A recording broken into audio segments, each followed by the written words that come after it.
is Got Marketing, a fad-free, fluff-free, no-nonsense podcast for marketers looking to work smarter.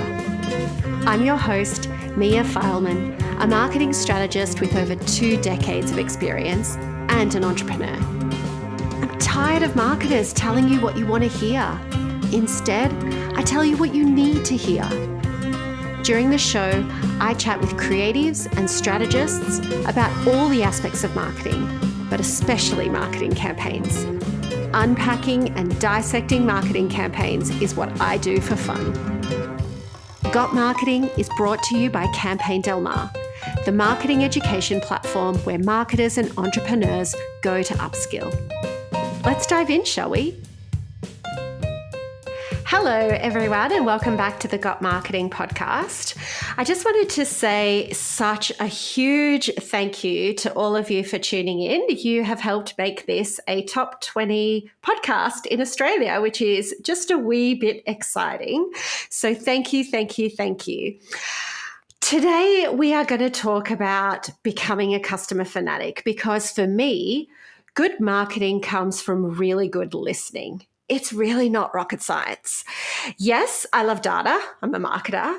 But beyond data, the thing that helps marketers create truly memorable marketing campaigns are insights. So to have this juicy chat out with me, I've invited Nadine Nethery onto the show today. Nadine is the founder of Can Do Content, a strategic copywriter for women-led brands who want to intentionally attract, delight, and retain their dream customers. Over the years, Nadine has given global e-commerce success stories, game-changing startups, and industry-disrupting service providers the words to shine. But what I love about Nadine and why I wanted her to join me on the show is that she's not the kind of copywriter that makes words sound good. She's a strategist. And I read every single one of Nadine's emails, and this woman is a marketer, and she takes copy and turns it into a genuine connection and touch point for your brand. So with that intro, welcome, Nadine. Hey, Mia. Thank you so much for having me. It's such an honor. My absolute pleasure. I've been a long-term fangirl of yours. Aw, likewise. That's great to hear. All right, well, let's dive in. What are we going to talk about today? Yeah, so we're going to talk all about really, truly, genuinely getting to know your audience and how that can give you the clarity and confidence to not only write copy for your business, but market in a way that really resonates with your customer, your audience, and builds genuine connections that ultimately get your customer to take action. And that's really what you want.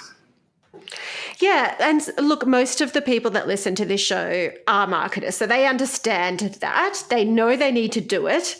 They just probably don't know how to do it. So, and do it quickly and cheaply as well. So let's backtrack a bit and let's just go back to the beginning and let's sort of outline the problem. I don't know about you, but I'm seeing a lot of tone deaf marketing at the moment. What's going wrong? Like, why is this happening?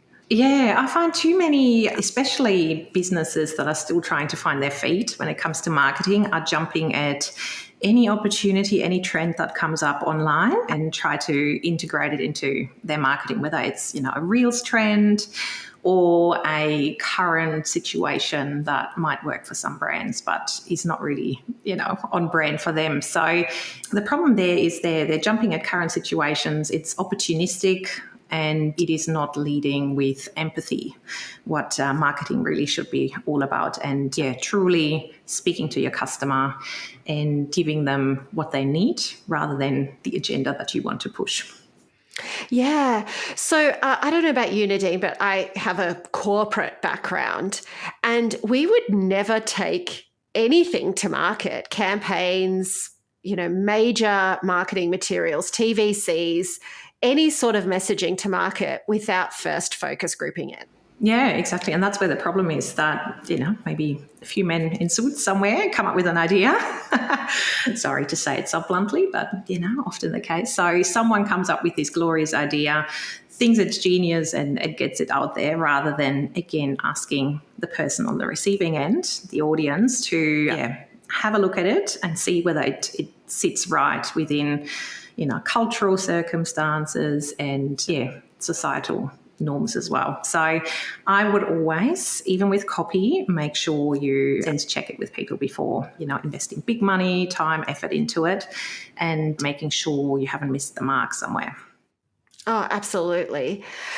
So you talked about the copying of trends and the jumping on the bandwagon and the culture jacking that all seems to happen. Another really, I guess, concerning for me, but I would love your take on it, is the rise of like plug and play templates. Like it's just steal this sales page messaging and just literally copy paste your brand name in there. Like here is swipe copy, here are auto generated captions.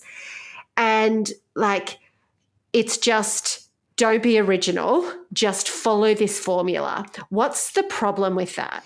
Yeah, again, the bro marketers have started this trend where everyone thinks that something that works for someone else without actually knowing why it works or potentially doesn't work could work for their brand. So it's easy to look up to someone and think that their success can become yours by simply taking their formula and plugging your bits and pieces in, when in fact the problem with that is that all your effort is going into filling the gaps and putting your bits and pieces into an existing formula, and that takes the whole focus off the audience and actually speaking to their objections, their false beliefs, their desires, the current situation that they're currently in. So all your focus is exclusively on finding A and B to plug it into this and this gap. And also, once you've got it out there, there is literally no opportunity for you to tweak things and work out why things aren't working simply because you don't understand the formula that went into the particular sales page, email sequence. You have no idea why people don't open the email, why they don't click, why they're not buying, and why things just simply aren't happening for you. Yeah, like you've potentially been given the answers to the test, maybe not your test, somebody else's test, but none of the questions. Exactly. Yeah. So again, I know I'm a bit of a contrarian. So let's say that in a perfect world, somebody else's plug and play template, somebody else's audience was your audience. Like they market to the exact same people that you market to. They have the exact same offering. They're in the same industry. Their customers are your customers. And so, why not in that case? Well, why not is because it's already been done before. Yeah, exactly. So why would they choose you over the person who did it in the beginning? Do you want the imposter brand? Do you want the copycat? Or do you want to go to the original source to get the goods? Like, why would they want you? Yeah, and you're missing that opportunity to truly create something that is so uniquely associated with your brand as well.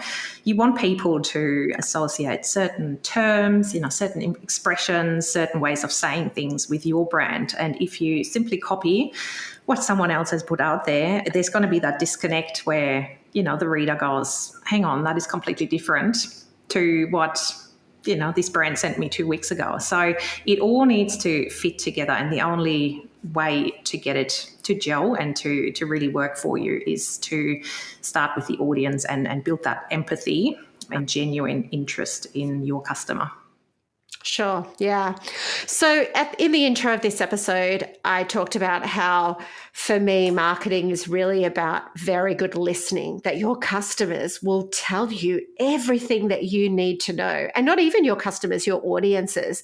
They will actually, they hold the secrets to all of your marketing. So can you talk us through that? Like, what does that actually look like for gathering those insights, gathering that customer fanaticism that we need to have as brand custodians to channel it into our marketing? Yeah, so it all starts with asking the right questions. So so many times I see brands send out surveys with the best intentions, but all I get is tick boxes and drop downs where I'm giving you not much more than data to work with. So what you really want to piggyback off is the actual language and the sayings and, getting to the bottom of how people describe their frame of mind, their problems, the things that are holding them back. So you want to be able to reframe their problems in their own words. So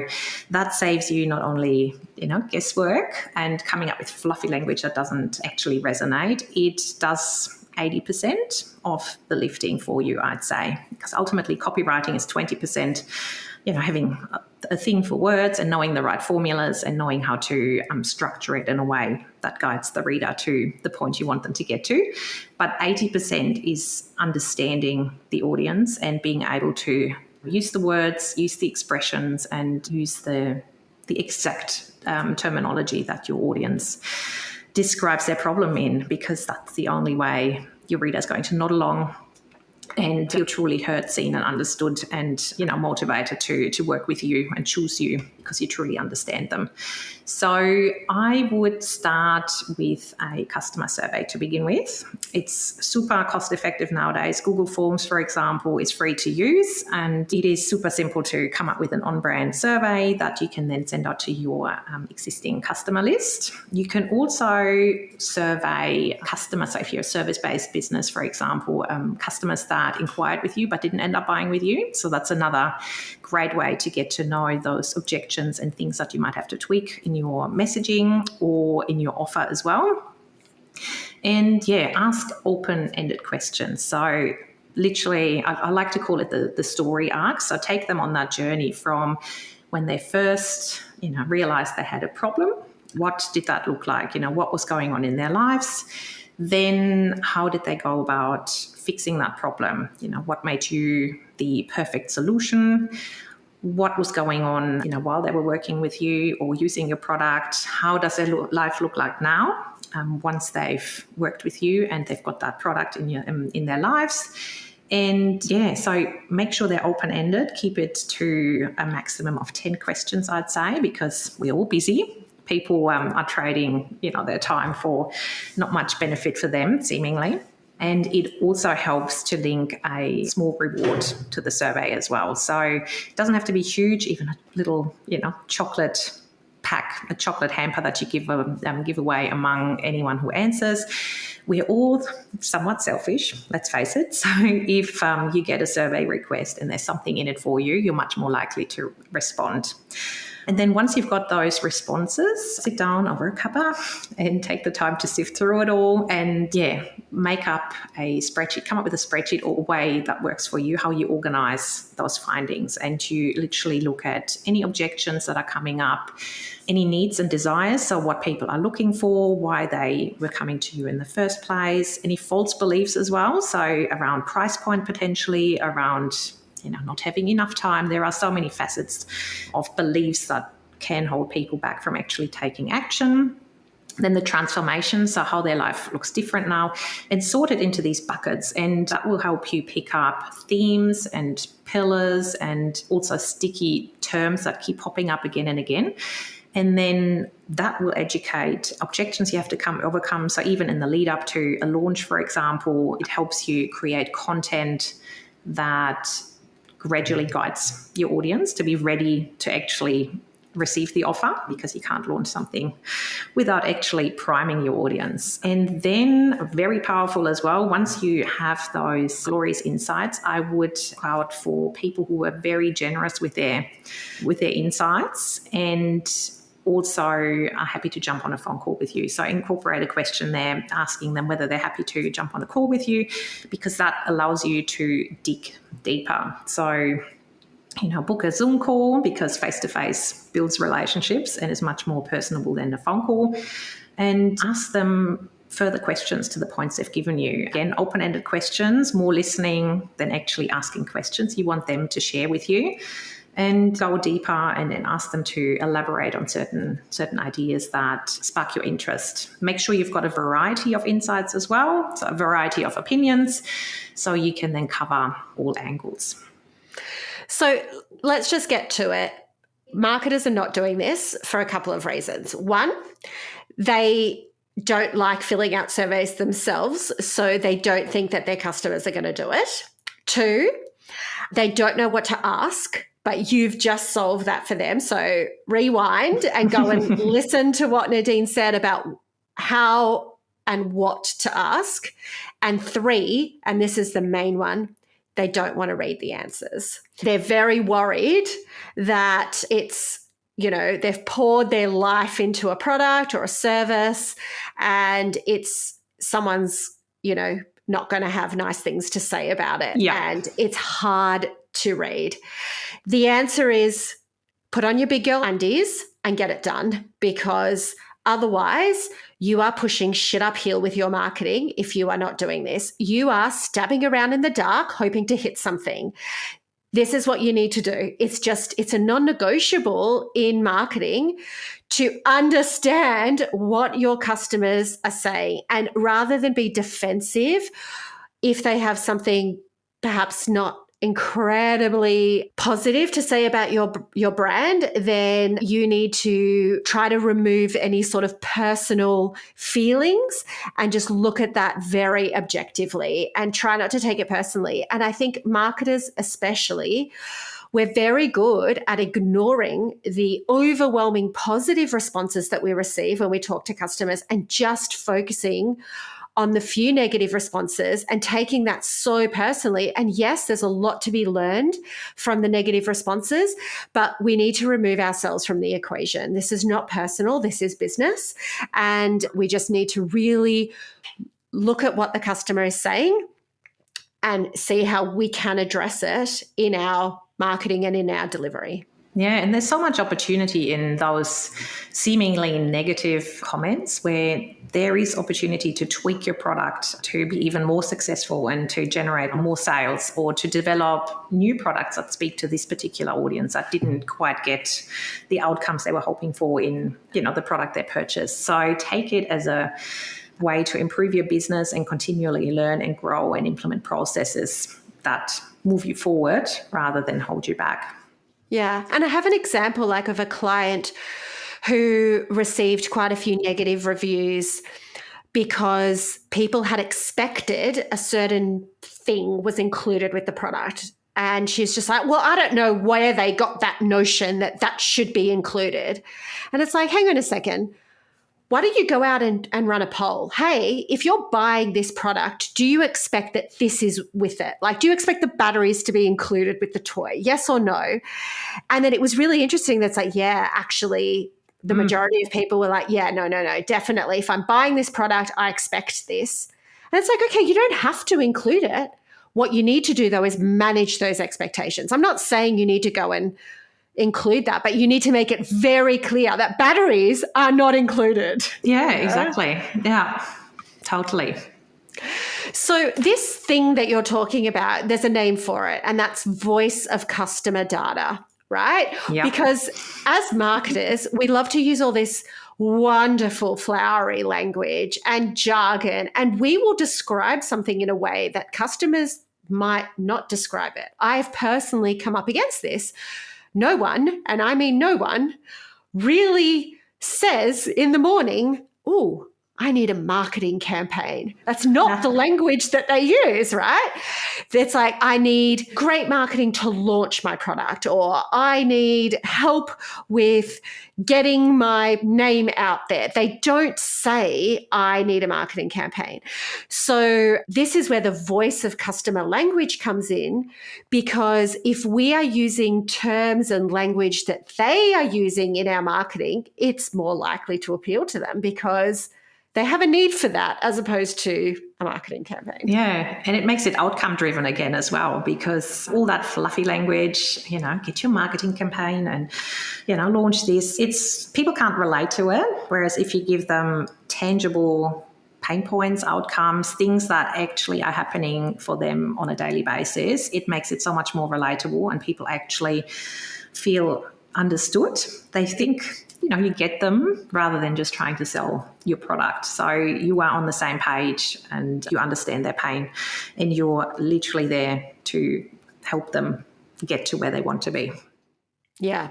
Okay, so what about brands who don't have customers yet, who are launching a new brand or they're launching a new product or service and they can't survey existing customers? Yeah, so you can still tap into audiences that are hanging around online. Luckily, everything's so easy nowadays. You just need to know where to look. So take a step back and work out where your ideal customer, so the person that is perfectly positioned to buy your service or product, would hang out online. So that can be Facebook groups. So let's say you're selling baby products, your local mum community on Facebook would be the perfect place to start. You can put a survey together again. Surveys is a little incentive to ask people, or you can also just listen and have a look at the common topics that people are talking about, things that are occupying mums that are on their mind all the time, and then see how they relate to your solution. So again, it's about listening and picking up themes and pillars and words that mums are using to describe their problem as well.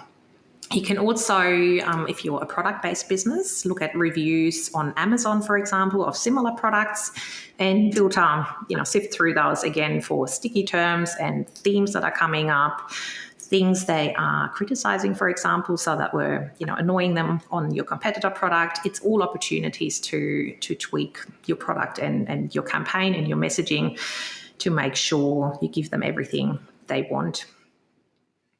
Yeah, so good. So I've got a couple of my sort of like little secrets, tricks of the trade that I like to do to get insights. So one of the things that I do, so I offer marketing for marketers, really. So Campaign Del Mar is where marketers go to upskill. So the congregation points that you mentioned where my people hang out are like Facebook groups like Women in Marketing. And so what I'll do is I'll jump into that Facebook group for 10 minutes a day and I will just search for a term like launch or campaign or promotion or, new product, and I will see what comes up and I will screenshot those babies because sometimes it is so good, like unbelievable. Like they are literally speaking my language. And like, for instance, one of the things that keeps coming up is that marketers are burnt out from social media. They spend even more time on social media than everybody else. And it's getting to them, personally. And they are just struggling to keep up with this beast. And I provide the perfect solution to that. And so it has been such a great source of validation, but also voice of customer language. The other thing that I do, which is similar to what you have suggested, is that I will go to competitors and I'll have a look at their frequently asked questions, because this is often the kind of questions that people want to know the answers for that relate to me. So, a good example for, a service-based business is how long is it going to take for me to complete this project with you? And, do you have a payment plan? And so then it's like, right, okay, I need a payment plan. People are wanting payment plans. Yeah. And FAQs are such good opportunities to, again, overcome objections in a gentle way. So, FAQs should cover real questions, but then also help you, give you that gentle nudge that you might need to help you answer that. Okay, the course takes time, but I can actually do it. As you said, it's a hidden gem for objections and false beliefs and all the things that can make or break your sale. Got Marketing is brought to you by Campaign Del Mar, a marketing education platform for entrepreneurs. Master the fundamentals of marketing, nail your email marketing strategy, or join my signature program, Campaign Classroom, and learn how to create killer marketing campaigns. These are not the kind of online programs where you are left floundering, unsure how to put theory into practice. Nor will these programs sit unfinished for months. You can expect accountability, a supportive community, and to walk away with practical, real-world marketing skills. Learn more at campaigndelmar.com. So let's talk about something that's very, very scary for all people, which is scary but shouldn't be, which is picking up the damn phone and talking to your customers like they used to do in the good old days. Why is this important? Oh, it's everything really. So, people only give you so much in surveys. That's why surveys are the starting point. And then you handpick the people where there's more potential. So it's that, eye contact, so ideally Zoom. That's my preferred way to do interviews. Eye contact just builds connection and again gives people a sense of security. And especially if you frame the call at the beginning to take out that stress, because believe it or not, you're opposite the audience member who put their hand up to jump on a call with you. They're going to be just as scared and overwhelmed as you are. So if you can set the expectations at the beginning, don't call it an interview, call it a chat, and tell them that there are literally no false answers. It's all about, their honest opinion. They shouldn't be scared to be really, really brutally honest. That just takes that pressure off again, that the person thinks they need to perform and they need to give you certain answers that you want to hear, because that's what you not want. And again, listen more than asking questions. So let them speak. Don't interrupt. Very important. And if you can, so I always ask for permission to record the session. Most people are fine with it. I've had hardly any who said, I prefer not to. And then you can transcribe the call. So there is a service called otter.ai that I use. You get a certain amount of free minutes a month. There's a pay plan, obviously. But just to get started, you can upload the video file and then it transcribes the interview again for you, which again gives you great opportunity for those sticky terms and sentences. And it also means you don't have to frantically scribble and seemingly not listen. And it allows you to totally focus on the call and give your opposite that sense of security and willingness to open up. Yeah. Let's now talk about how you use this. Like, okay, you've got all this incredible insights now. You're getting the information directly from the customer. They're telling you what they want, what they don't want. How do you then put that into action? You, as I said, start with your little sorting system. So you ideally rank things as much by, the frequency that particular problem comes up. And then you have a look at, how you can use it in your copy. So depending on which content piece you're working on, so let's say your website. So FAQs, as I said, is a great place to overcome those objections and actually turn objections into FAQs. Product descriptions as well are a fabulous spot to actually integrate the tangible outcomes that people are getting. So rather than focusing on the features, which obviously need to be mentioned, but turn them into benefits. So, if something is dishwasher friendly and people, mums are time poor, you can say, so you can spend more time with your bub rather than doing the dishes. So you can link features to tangible outcomes and benefits and ways that their lives are going to look so much better. You can also help people future pace, as it's called. So picture themselves with your product or service and how their life is going to look different.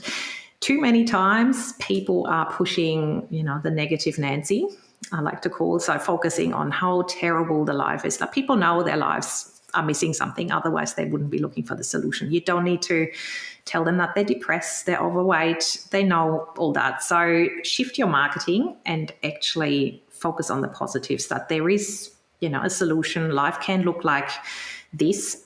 Perfect spot to insert your, the needs and the wants, so the outcomes that people are looking for.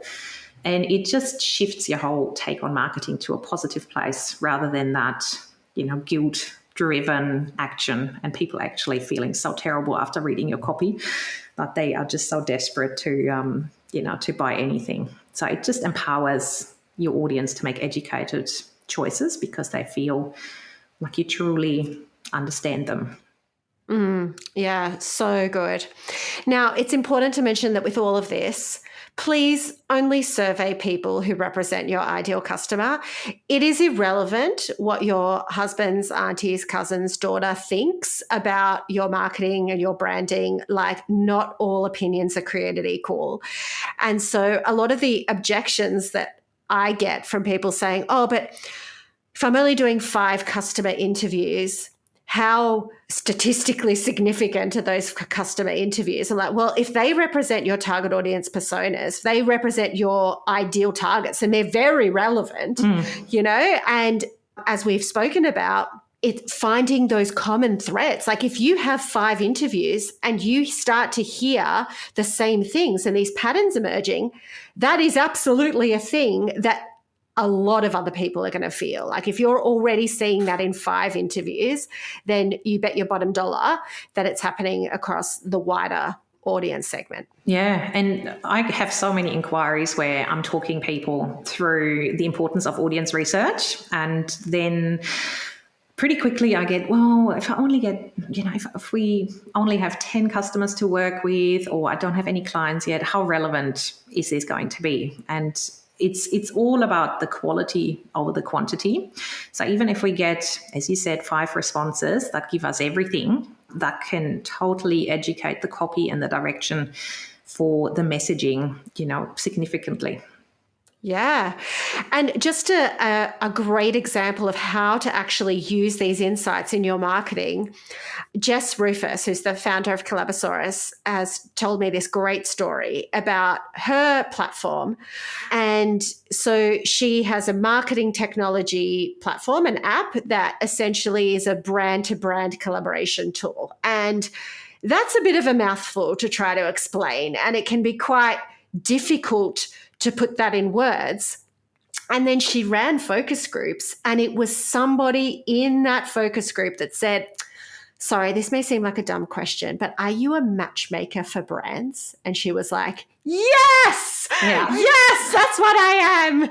And that is her tagline. That is on her metadata on her website. That is everywhere. And that came from a focus group. And that changed the game because now people get it. This is a Tinder for brands. Yeah, it's genius. And your customers can say it so much better than you ever will. The amount of times I sift through survey responses, 50 of them, and read the one answer, and I go, this is it. It's the tagline. It is it. It is the best feeling when you go, this person has just done, the bulk of my heavy lifting. It's literally made it all fall into place. So spend the time. I know it seems annoying, but it is so worth it. Awesome. All right. So let's just do a quick recap.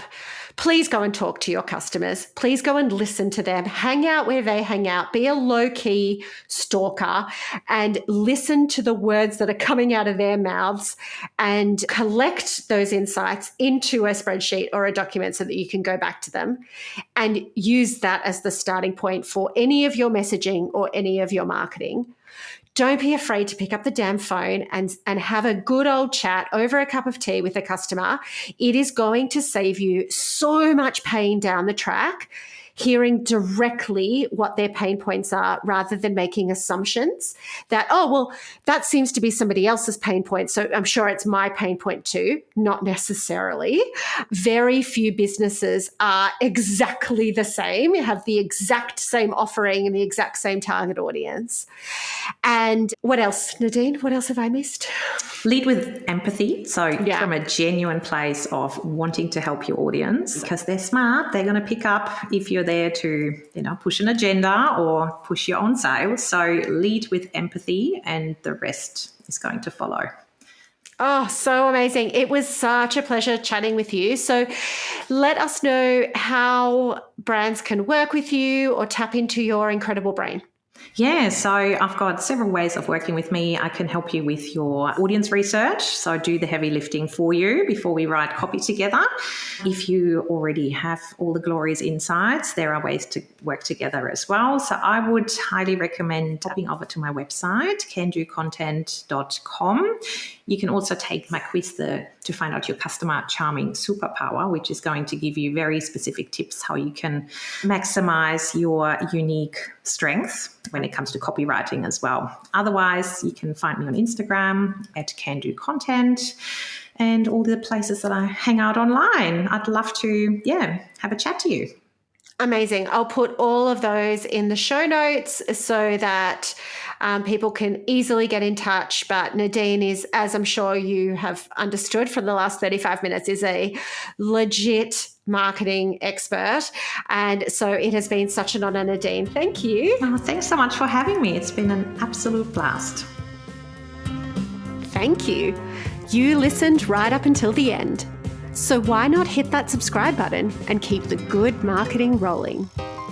Podcast reviews are like warm hugs, and they're also the best way to support a small business.